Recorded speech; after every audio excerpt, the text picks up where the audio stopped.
What's up, YouTube? Welcome to another video. In today's video, I'm looking at some historical European gold. And this is pre-World War One kind of stuff.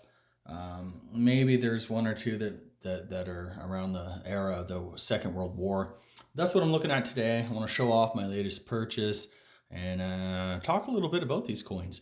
So first off, if you guys like these videos, please like, subscribe to the channel, check out my website, My Road to Wealth and Freedom. It's in the link in the description below. I really appreciate all your support, guys. Thanks so much.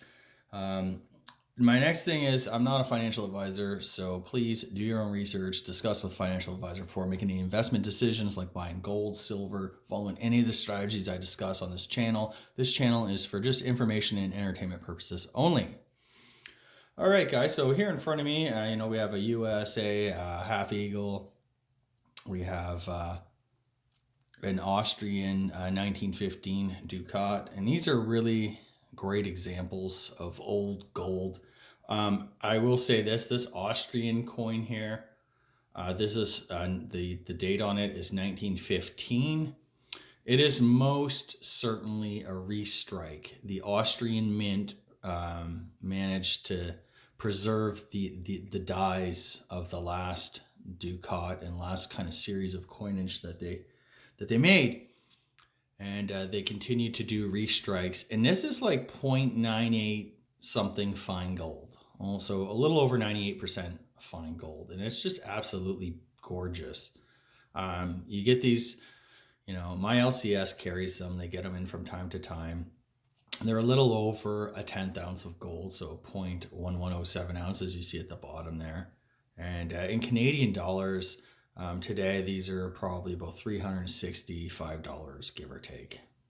I guess there's probably taxes on that too, so a little bit more than that. It's just a really great gold, piece of gold. And on the back, you have Franz Joseph. He was the Austrian emperor. And he served from, let me get this straight, I think it's like 1848 until he died in 1916. So he was a long-serving emperor of the Austro-Hungarian Empire pre-World War One and during World War One. He died sort of midway through the war. So this is, as you can see, just a very beautiful coin. I really like it, even though it's a restrike, even though it's but this is what it would have looked like back in the day. And yeah, so I kind of like that. I mean, the USA half eagle is hands down probably one of my more favorite gold coins. It's just such an iconic design. Just a really great design. I really like these. I had a chance to pick up this is a BU example. I was looking to pick up an EF. With the price, it wasn't quite right for the grade and stuff like that. So, and it wasn't like a rare date or anything. This would have been just like a, typical run of the mill year. But I really want to have one in my collection. I just find these coins in general are just such a great hobby. And, this is a tangible, not only is this tangible wealth, there's actually gold content in these coins. I mean, this is nearly a quarter ounce of gold, but there's also numismatic value, historical significance. This was money back then. $5 USA. $5 equates to a quarter ounce of gold. Quarter ounce of gold today, and at least in Canadian dollars, is about 850 bucks or something like that. And if you look at an average person's, an average sort of middle class person's weekly wage, it's probably close to 850 bucks. You're probably getting paid, kind of in that zone. Anyway, actually it's probably a little bit more, but you get what I'm saying. Gold tracks, the growth in purchasing power and money and or in fiat currency pretty well. So those are my first two. I'm going to just kind of take this guy away and so that's the Austrian Ducat. I also have here a really great coin. This is 1928 Netherlands ducat, 0.983 fine gold. So similar to that Austrian gold coin. This is another, like, this is a brilliant uncirculated example. I don't believe this is a restrike. This is the real deal from that year. Very, very thin. It almost reminds me, I don't know if you guys, you know those little like metal blanks and stuff like that you might see like on a construction site or something. You know, they're really thin pieces of like steel or metal or whatever. That's how thin this thing is. I can't really kind of do it justice here without taking it out of the flip, but yeah. But as you can see, it's just brilliant. It's kind of has that little cartwheel effect. Of course, you have, you know, a knight holding a sword and clutching 7 arrows, which are like the 7 provinces that make up the Netherlands. So it's just, and this is an old design. This is like, this design was like, it's hundreds of years old, which is what's really cool. You can find sometimes at auction, you can find like 1758 Netherlands ducat, and it was like probably a hammered specimen, but yeah. And then on the back, it's just brilliant. It's like kind of, I can't read that. It's just like maybe like a saying, a motto, a coat of arms or something like that. We will trade with the world or something crazy. But again, it's just a really interesting. Actually, this one here was my very first coin that my first kind of like historical gold coin. I never actually, most of my gold was just 24 karat, 4.9 fine, kind of like a bullion investment type gold. But that was one of my first, and it's just really beautiful, and the price was right, and again, like, I'm also a bit of a collector. I do appreciate, the history behind these coins, and it's just kind of fascinating, the whole era of the gold standard. But anyways, I don't want to bore you guys too much. I'll just kind of move along. I'll kind of put this guy back.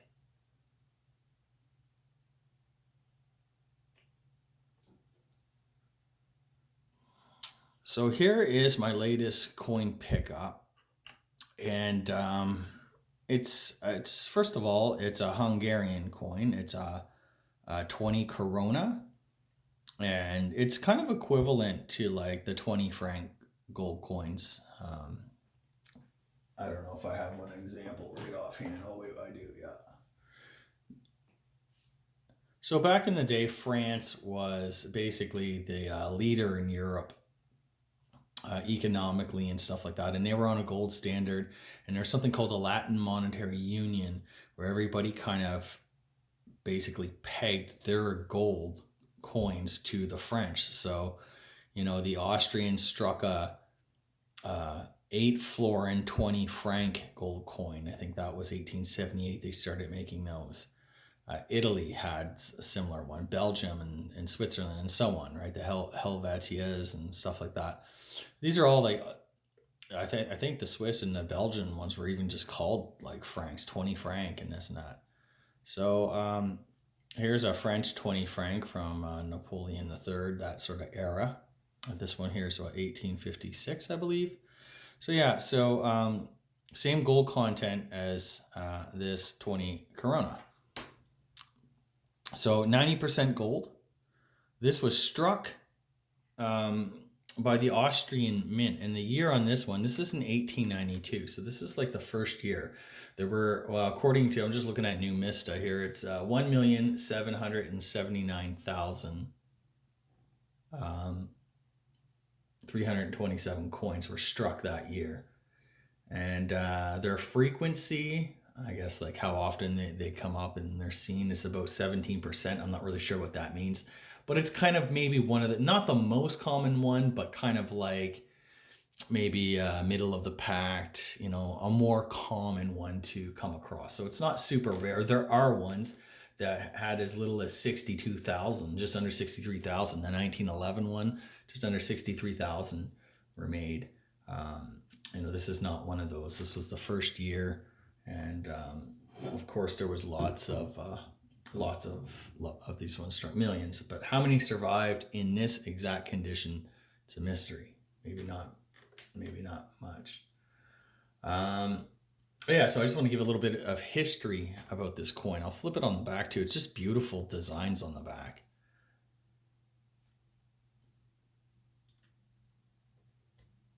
Okay, so 20 Corona gold coins from Hungary were issued by the Austrian Mint in 1892 to mark the 25th anniversary of Joseph the First. That's that guy there, Franz Joseph. That's this dude. Ascension to the throne as King of Hungary in 1867. So we all know the Austro-Hungarian Empire, Austria-Hungary. Well, Franz Joseph was Emperor of Austria and King of Hungary. So he became King of Hungary in 1867. So this coin was struck as a 25th anniversary commemorative issue, I guess. During the reign of Franz Joseph I, the Constitution of Hungary was restored and he was crowned King of Hungary as a result. So maybe I'm not an expert in this, like these old details, but maybe what happened was you had this large territory that was Hungary. Maybe it had been conquered at some point by the Holy Roman Empire that was kind of like based in Vienna and stuff like that. And then, you know, as a, I guess, measure of giving, you know, places more autonomy, they probably restored the Constitution and just made him king. So probably takes the sting out of maybe like a conquered people or something like that. Or I don't really know. Empires do all sorts of craziness. You know, look at the British Empire. You know, they gave, you know, slowly Australia, New Zealand, Canada a bit more autonomy. Um, so, but this is a really great coin. It's a really beautiful coin. 90% gold, 10% copper, 0.1867, the 20 Corona. And this, I honestly wasn't in the market to buy another gold coin. I just picked up a half sovereign, you know, about a month ago, maybe a little bit less. But sometimes, like, I see these things and you got to move on them. And the reason is because, you know, here in Canada, at least, we don't come across a lot of these coins. And, you know, it's from a reputable dealer and stuff like that. There's all sorts of stuff. I'm sure on eBay you can maybe pick these up, but I don't know if they're fake or if they're real. And honestly, I don't have time to play that game. So I need to know that I'm getting it from a really good source. You know, always check and trust but verify, that type of thing. But um, this is just such a beautiful coin. I love its like radiance, the luster. Again, this also has that sort of cartwheel effect. Um, and on the back, it's just such a beautiful. So I guess I'll just tell you guys the front. So the front is Emperor Franz Joseph the First. He's shown standing, holding a sword, and or no, wait, what's he holding? He's holding some sort of ball in his hand or something like that. I can't really see that. These are. This is about the size, maybe a little bit bigger than a nickel, so it's not super easy to make out. But I did check under 30 magnification. You know, this is good. This is a really good quality coin. There's not too many scratches or anything like, not scratches, but, you know, contact marks, I guess. And on the back is the crown, like the coat of arms of the Empire of Austria. And I think there's like a little shield. That's the shield. And then within that shield, there's another shield. And maybe that is the Hungarian kind of coat of arms or something like that, flanked by two angels holding it up. So just this is like probably one of the most beautiful designs I've seen on a coin. And that was one of the reasons that really kind of caught my eye, the detail.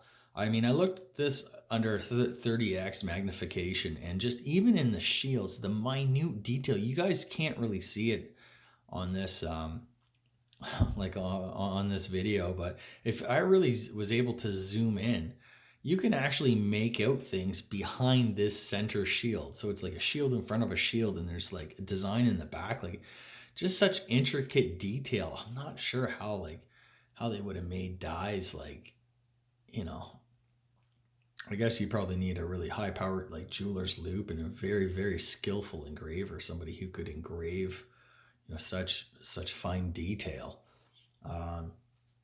But yeah, anyways, this is so as a tribute to 25 years as King of Hungary, this is a very, very beautiful coin.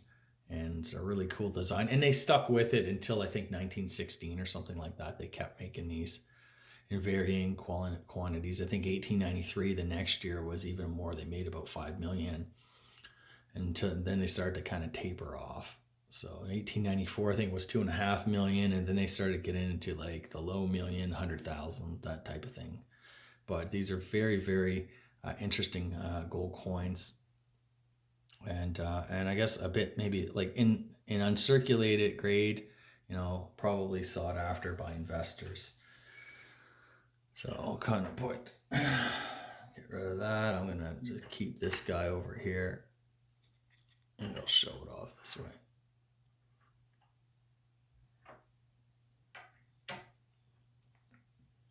So my next sort of coin that I think is really neat is this here. This is a German states. This is a Prussian 20 mark coin, and this is nearly a 1/4 ounce of gold. It's 90%. And this is not, I think this is, up here it says AU Unk. So this is close to uncirculated. I think there's maybe a mark or two, probably one mark, like maybe some weird sort of contact mark that kind of took it down a little bit. But there still has plenty of luster. It still has that cartwheel effect. It has this kind of golden honey toning, and it's like really just a really beautiful coin. And as I said, this is a Prussian 20 mark, so this is 1908A. It's not a particularly rare date by any means, but I mean, I got this at an extremely good price. So I picked it up a while back, and very interesting. And then on the back you got Kaiser Wilhelm II, the famous Kaiser. So again, this has a lot of luster, and it's heavy. I just can't believe this was all money back in the day. So that was another great pickup. So I kind of have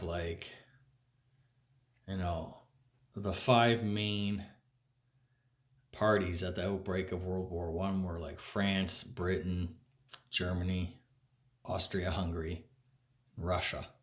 I kind of got coins from that era from each of them, and I'm really happy that I was able to pick them up. My next example is I got 2 Russian coins here. I showed these off before. This is a 5 ruble EFAU sort of example, 1899. Again, not a particularly rare date. These Russian coins are really interesting. You don't really come across them a ton. I'm not really sure how scarce or rare these things are. But and these were minted from 1897 all the way to, I think, I don't know, on the eve of World War I. Maybe there's like a 1914 one or something like that. Tsar Nikolai II, we know what happened to him and his family when the Bolshevik Revolution 1917 happened. They were all killed. And yeah, so, and the communists, wanted to destroy every symbol of the old order, of the old Tsarist empire. And one of the things that they did was get rid of all the coinage, melt down tons and tons and tons of coins. And at one point, I guess in the 1920s, they began restriking some of these coins because they needed to buy stuff internationally, and they needed gold to do so. Nobody trusts those commie rubles, so they had to restrike some gold. And this one here, this is a 10 ruble, so it's almost a full 1/4 ounce, so a bit bigger than that, than the German 20 mark. And yeah, it's again, the word was the Tsar was quite impressed with the French gold standard and wanted to produce Russian coins a similar quality and beauty. And these are very beautiful coins. And now this, I was told, I showed this off in one video. Somebody said it might be a restrike. I'm not really sure. I can't really figure out how to determine if it's a restrike or not. They said it's a small head, whatever that means. It looks pretty big. It's almost touching the lettering, so I can't figure out if it is a restrike or not. But I guess it could be. It's probably, if it is one, it's very hard to determine. If it is like a restrike from the 1920s or whatever, I'm okay with that. That just adds to the historical intrigue, I guess, with these coins. And that's another reason, like I said, that's why I buy these things, because I'm interested in the history and stuff like that. Now, if it was like a restrike today or something like that, it's a different story, right? It's not the same. And finally, last but not least, I got this. This is a very interesting coin. This is a Romanian 20 lei coin, and it's 0.1895. So what was this one? 0.1867. So I got a few from Eastern Europe. I'm representing Eastern Europe here, guys. I got Austria and Hungary and Romania and Russia and stuff like that. This was a really good BU example. They made a lot of these, millions of them, and it's to commemorate the 3 big wars. I don't remember exactly who the wars were, but just the reverse. It's just such a, I guess the obverse, this would be the obverse. Such a beautiful, you got all the coat of arms from all the, I don't know if it's counties or provinces or, certain territories. And I guess all of these areas were taken from Romania by Hungary in the Second World War. So these 12 counties or something like that were taken, and this coin was struck to celebrate their return after the war. So just kind of like some weird history, interesting. I don't know much about, we all know World War II on the Eastern Front, Russia versus Germany, but there were also Romanians, there were Hungarians and Italians, and there was all sorts of German allies who were fighting the Russians, and they themselves, as neighbors, had all sorts of border disputes and skirmishes and stuff. So it's really, really fascinating, a fascinating period in history. Like, what was that all about? What were were there Hungarian speaking people? One of the counties or whatever that was taken was Transylvania. So maybe there was rich mineral deposits there or something. I don't really know the history of that stuff. That's just kind of one of those little footnotes to a larger historical context that we just don't really know enough about, or a lot about. So if you are Romanian or whatever, and you understand that stuff, leave a note in leave a comment in the section, kind of like maybe explain that. I'm sure, they probably taught it to you guys more so than to us. But again, it's a very beautiful coin. And again, I didn't want to pass this up. It's not super, super rare. This is kind of something that you don't really see a whole lot. And it's in BU condition, so I'm okay holding this. So that's it for today. I hope you guys enjoyed this. Another long video today, but I don't often get a chance to show off some of these coins. And maybe if you're thinking about collecting, or you're just starting out, and you kind of want to see some really cool, interesting pieces. Like I said, none of these are particularly rare. I wouldn't call these like rare, super valuable coins. They're valuable because they're gold. And there might be, in uncirculated BU condition, that type of thing. There is, a bit of history there, and, but these aren't outrageously expensive coins. And it's kind of a great way to kind of hold a little bit of weight in your stack if you're doing it. Have something different. These are all below 1 ounce, so they're not going to cost you an arm and a leg to pick up.